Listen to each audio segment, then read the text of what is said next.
অসম স্বাধীনতা ছাত্ৰ সন্থাৰ তৰফৰ পৰা আজি বাগিচাখন এটাচমেন্ট কৰা প্ৰায় 1.5 মাহ মান হৈছে।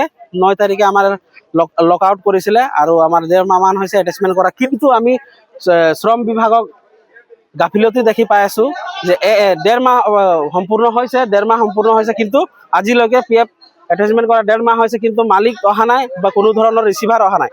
আমি এটা কথা অৱগত কৰি দিব বিচাৰিছো যে যদি এই সপ্তাহৰ ভিতৰত যদি আমাৰ স্থায়ী সমাধান নকৰে, যদি নতুন মালিক যদি আমাৰ এই ব্যৱস্থা নকৰে, তেনেহলে আমি এক সপ্তাহৰ ভিতৰত আমি ৰাষ্ট্ৰীয় ঘাইপথ অৱৰোধ কৰিম।